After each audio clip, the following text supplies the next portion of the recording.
So the issue I'm going to address for everyone is the roles and duties of a chairperson in electronic meetings, because there seems to be a fair amount of confusion on this topic, but there also seem to be some assumptions that are being made that are not correct.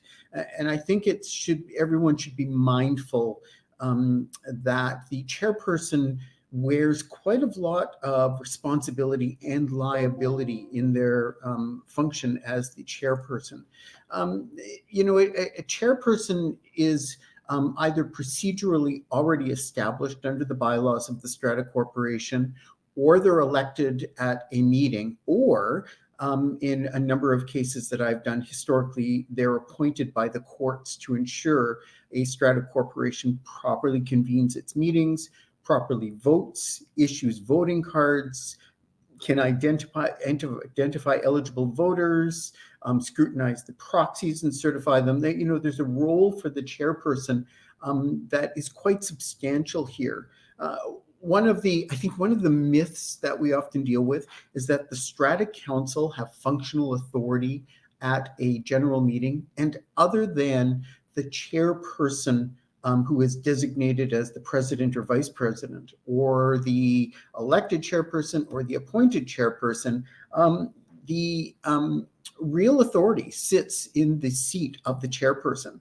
And they don't have the authority to necessarily delegate duties or responsibilities without the consent of the owners, because the Act is very clear that matters are decided at general meetings by majority vote. It doesn't open the door on the chairperson saying, I'm going to appoint you as the scrutineer, I'm going to appoint you as the registrar for attendance and the verification of proxies. There isn't a provision for that within either the bylaws, the standard bylaws, any of the bylaws I've seen within the legislation or the Strata Property Act. The intention for this is to keep the voting and decision-making within the quorum body who attend meetings, to not delegate it or devolve it to one specific person.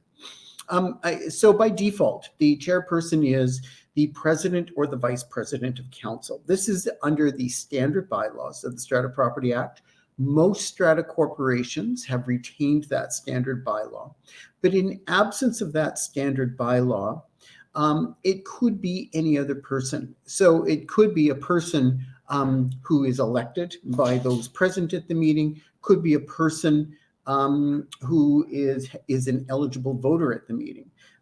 If you have an individual at a meeting who is elected, they may have to be an eligible voter, which could limit the potential of certain types of persons to be part of the meeting.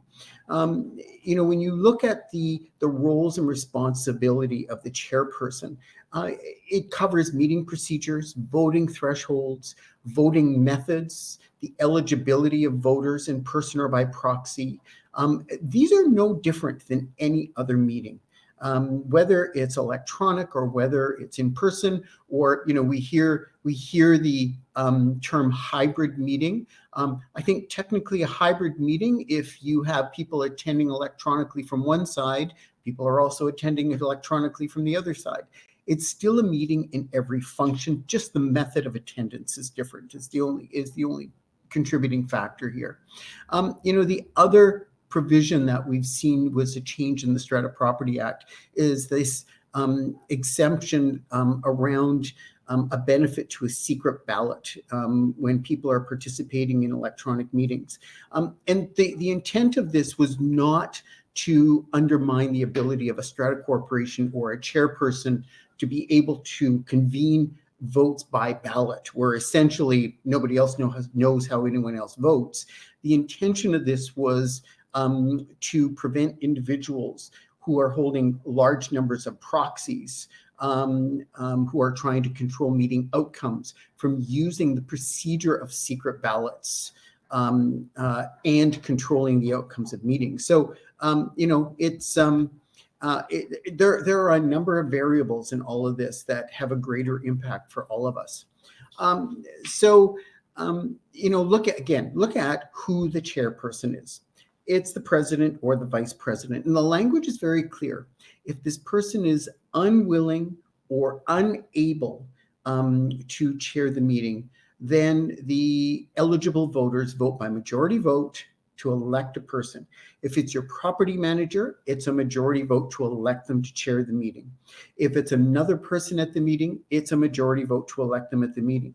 Look at your bylaws closely, however. There are many strata corporations with bylaws who determine that the chairperson must be an eligible voter. So if they must be an eligible voter, they either have to be an owner registered or a proxy holder in order to chair the meeting. And certainly we come across this quite frequently. The other issue is around eligible voters. If that's the case, the property manager or an employee of the strata corporation may not be elected to chair the meeting. And finally, out of that, a chairperson can also be appointed by an order of the courts with very specific instructions, and there may be specific limitations. That order is part of the record. All eligible voters would be entitled to see that order and understand what those implications are. Here's a checklist of kind of the things that the chairperson has the authority and the responsibility for. And again, I'm talking about general meetings here. Council meetings are much more casual. Strata corporations, strata councils are much easier with response. But under the, just a little back step on that, strata councils, the chairperson and the the president or vice president or any other council member may chair those meetings, provided the council agrees to who the chairperson is. So just look at the authority and the responsibility that a chairperson has to manage. Compliance with the act and with the bylaws.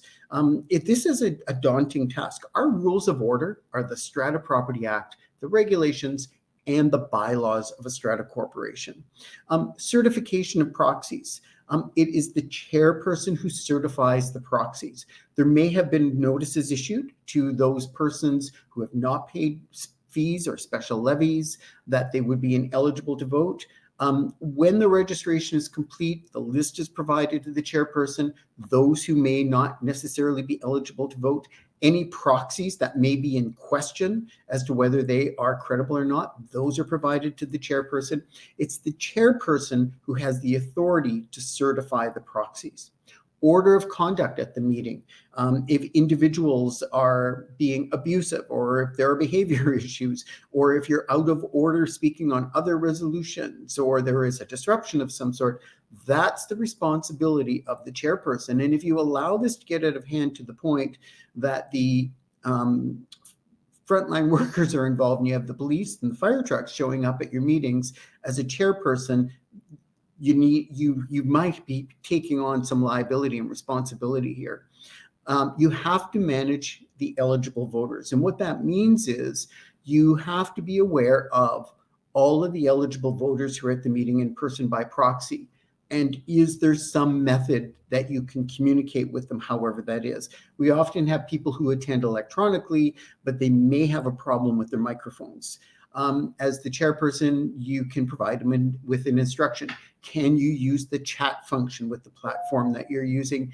Give us your instructions. Can you participate in the voting platform? If you have questions, can you email them directly to the chair? Can you hear what's going on? Remember, the principle of electronic meetings is you have to be able to be heard and you have to hear. And it's not just about hearing, it's about communicating with each other. And that's important as well. You have to follow the agenda. You're the chairperson. The agenda is approved, is essentially approved when the notice is issued, and it's under the standard bylaws or the bylaws of your strata corporation. If the members at the meeting deemed by majority vote, there's an item that should be moved on the agenda because there's a sequence issue.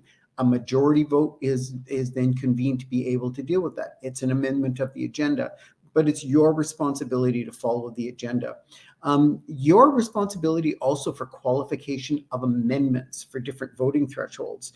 So you have a request on the issue of a 3/4 vote that says you cannot make a substantial alteration. Amendment. I'm going to come back to that, but we have 4 voting types at our meetings. We have majority votes, 3/4 votes, 80% votes, and 100% or unanimous votes. And there may be a requirement for corrections or minor amendments in any of those. Majority votes have no threshold with respect to amendments, but the remainders have significant thresholds that are there.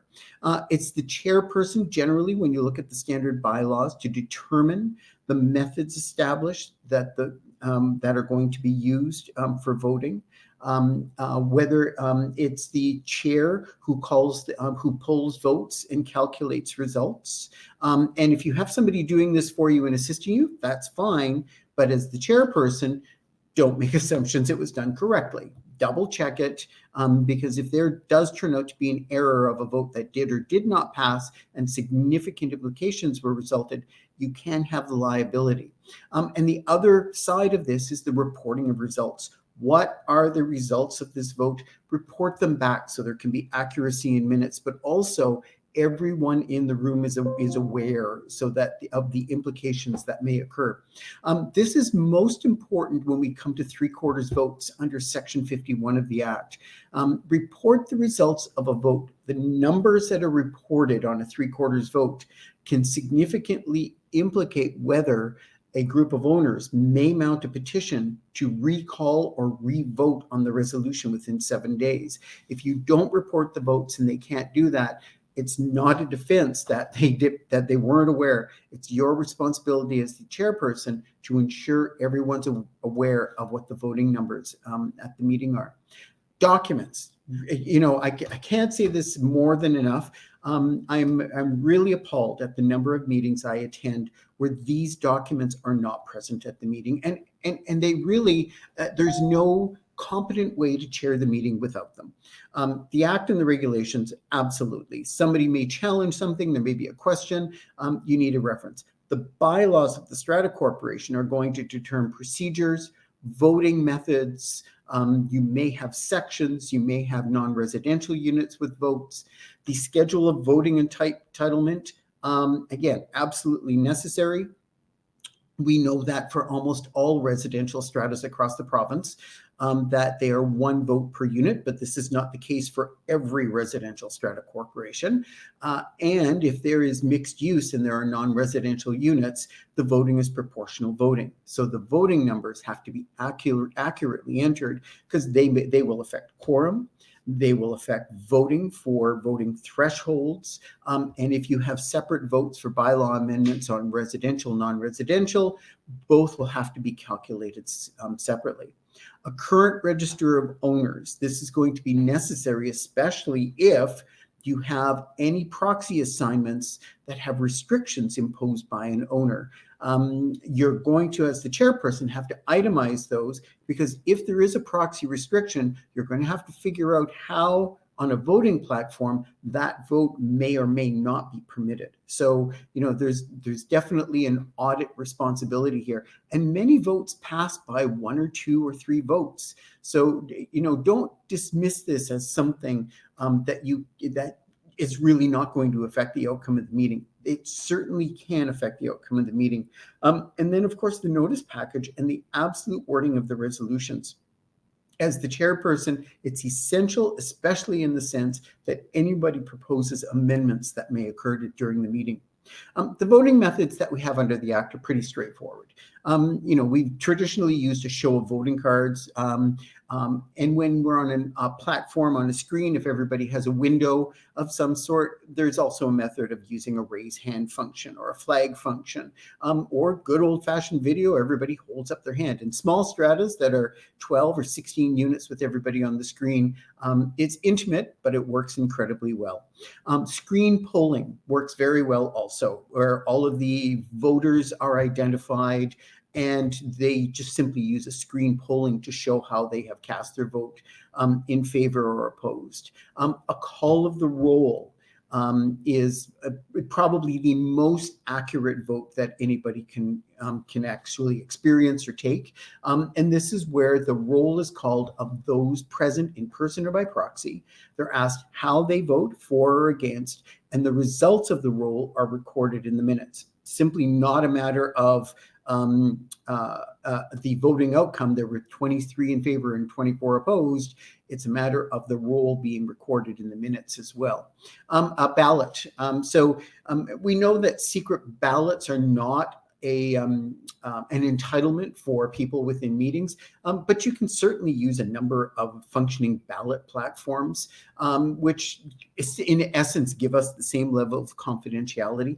The difficulty, however, comes when you're using an online platform as well as having people attending as a group in a hybrid type meeting. One person does not represent 6 people in a room, for example, who's voting. Those individuals have to vote. So balloting may not work in those circumstances. You might actually be calling the roll. And calling the roll is something that we frequently do to ensure that everyone's vote is counted and that we have absolute voting accuracy. Survey polls also, Zoom survey polls, don't do it. They don't identify who's voting, and that's a problem. The reason we have some way of identifying every eligible voter, just think of the link. The Act says you must be able to identify each eligible voter. When people vote, I need to be able to identify who voted.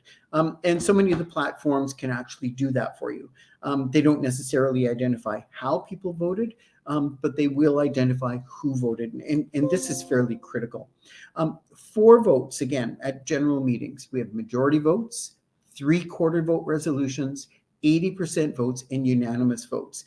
The majority and the 3/4 votes are counted the same. 80% and unanimous votes are counted the same. So here's just a simple example for a majority or a 3/4 vote, and I've used a 3/4 vote for an example.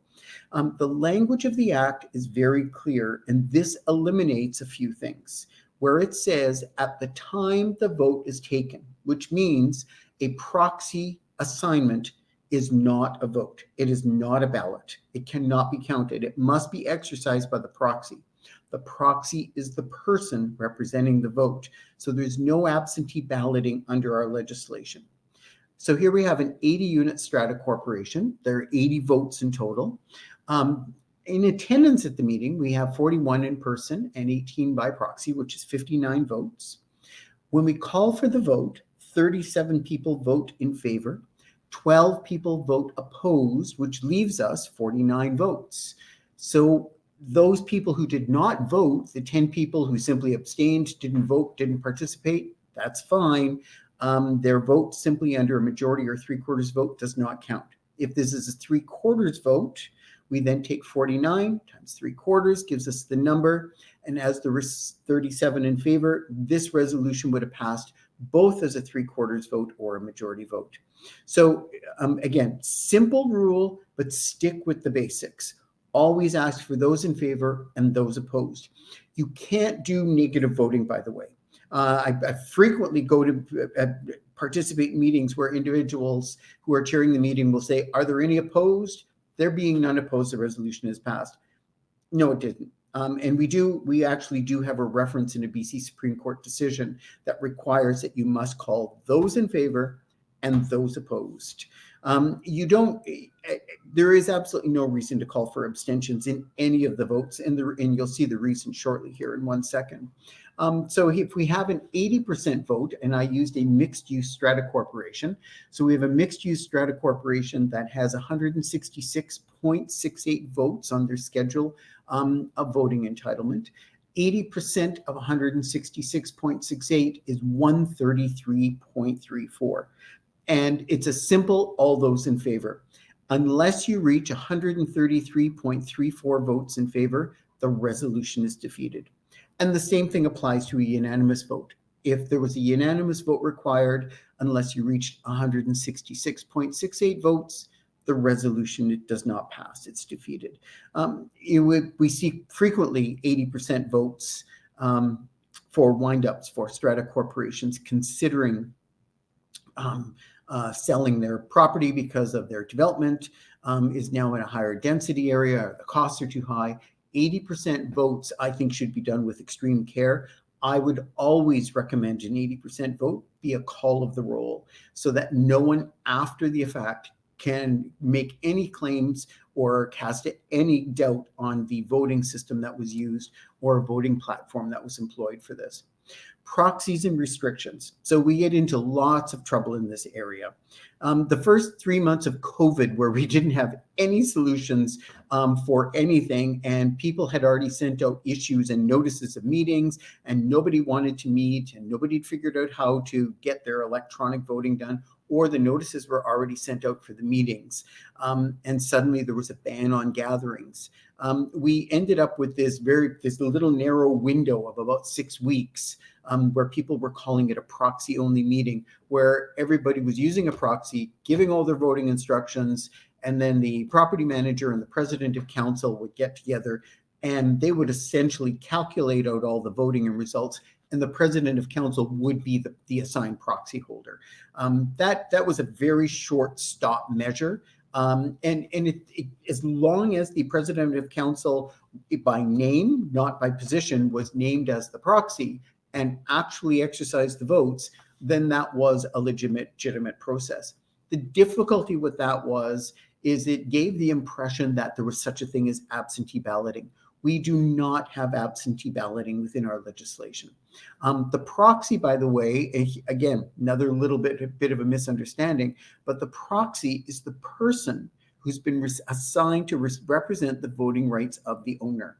The proxy is not, excuse me, the form. That is the assignment document. The proxy is the person assigned the authority to vote.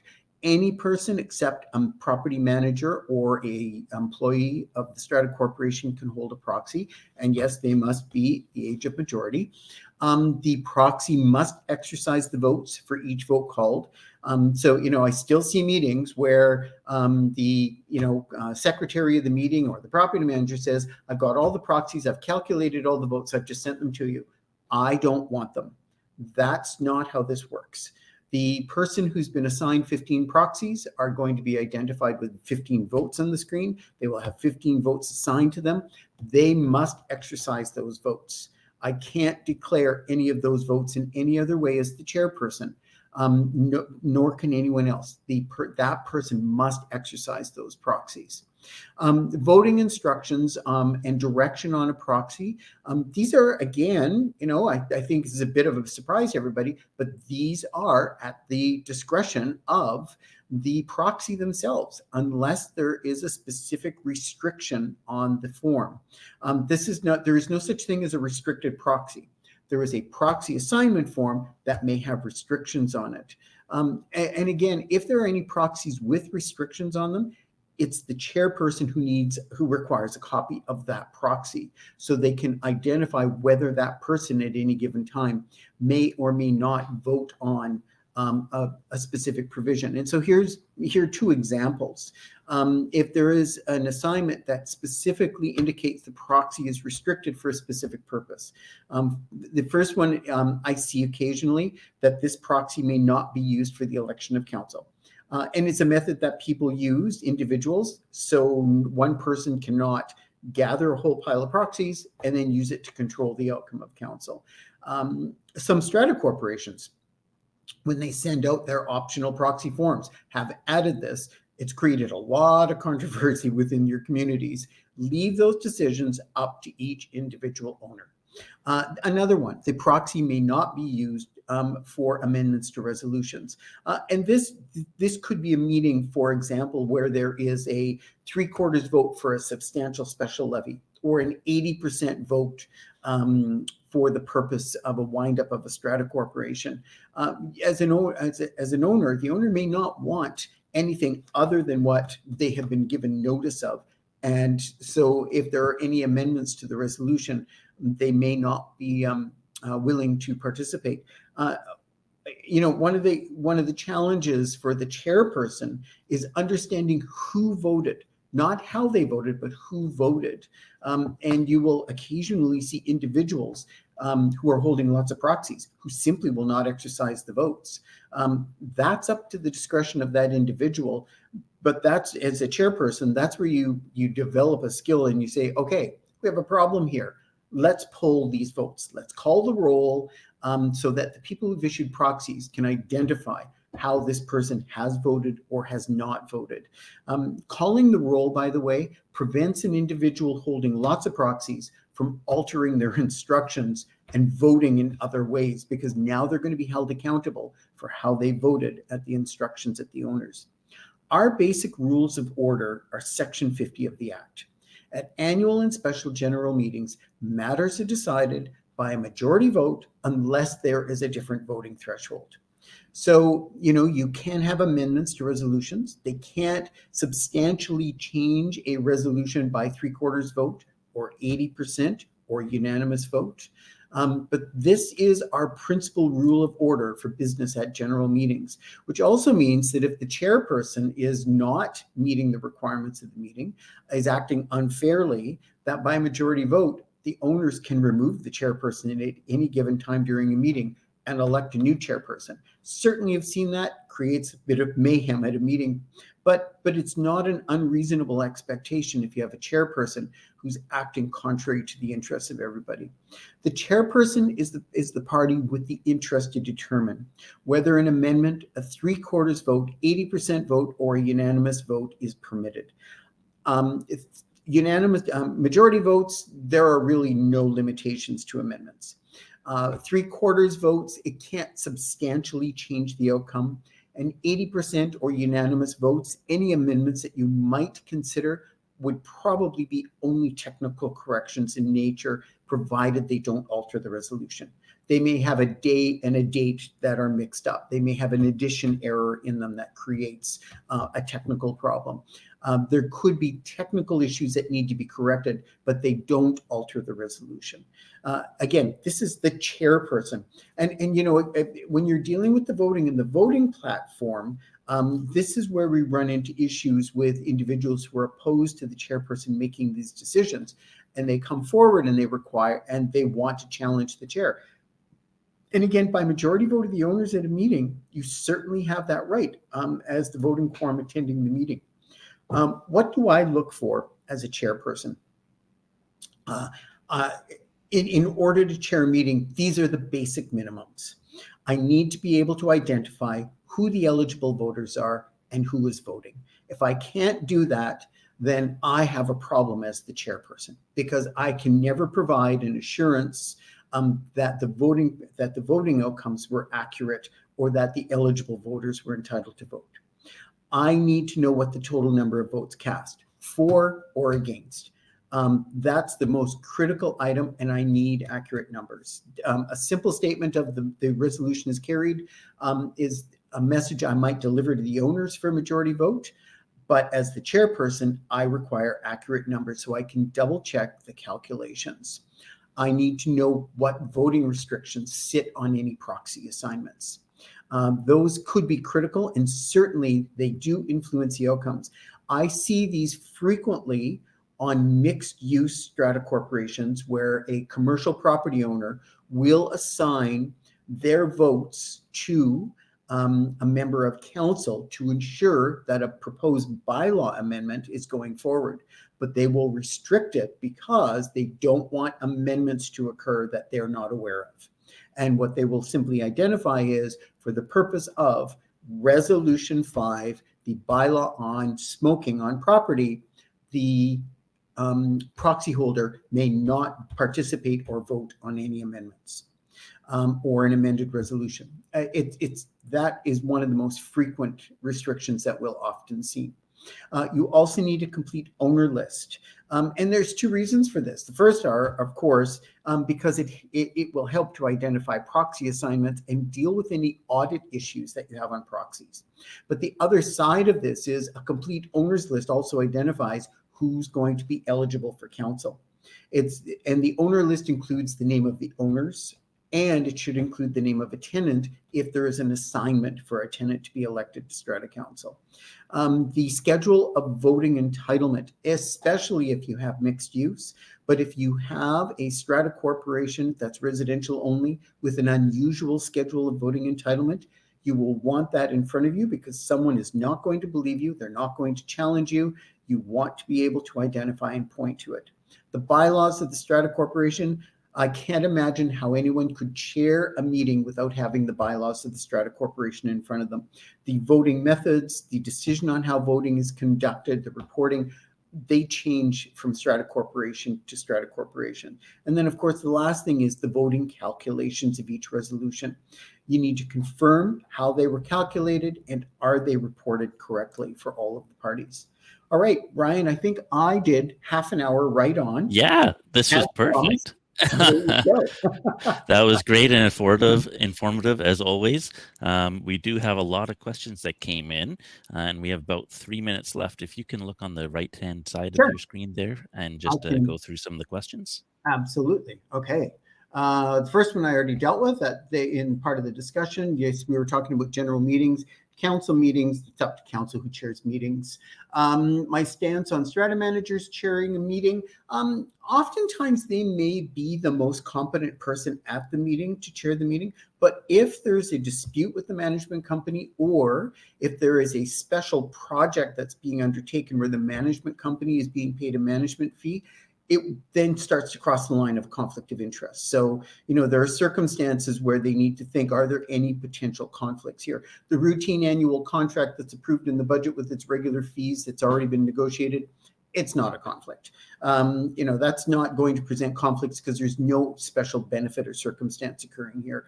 But if there are amendments, additions, or changes that are being proposed that the owners are voting on, or a contract where the property management company has an interest, then it starts to become a bit of a problem for a conflict. How would you deal with an eligible voter who is being disrespectful? Actually, I love electronic meetings for this. I think they are just the best of all because I can guarantee their voting rights are still protected so they can still vote on everything, but we can silence them or remove them from the meeting and put them into a waiting room. We certainly encourage their participation, but we give them warnings. We will ensure that their voting rights are respected. But at some point, after a number of warnings, they might have to be removed and given a little bit of a timeout until we come to the waiting room. I don't know if anybody noticed, but when you're on evening meetings that are electronic and people are sitting around a table and there's a bottle of wine on the table, everything at 7 o'clock is fine. By 9 o'clock, when the second or third bottle of wine comes out, problems begin to happen, right? Yes. Yeah. What are our responsibility for communications to owners? We advise of an AGM by email. You can only give notice by email if owners have specifically consented to receiving notice by email. So, make sure that your owners list is cross-referenced with documentation that owners have verified, yes, we would like to receive notice by email. You can post a notice on your website, on your boards and stuff like that, but it does not replace 20 days written notice to be specifically issued in writing, delivered, or by email to the parties. Motion. Looks like we have run out of time there. Okay, there you so go. now any other questions we will try and save and answer at a later date. So we're going to save any of the questions that we had for you, and we will no problem. Contact you, Tony, and go over them. Okay? No problem. That's great. Thanks, Thank Ryan. you for attending, and everyone really appreciates what you've provided us. Super. Thanks, Ryan. Thanks. Take care. Okay, bye for now.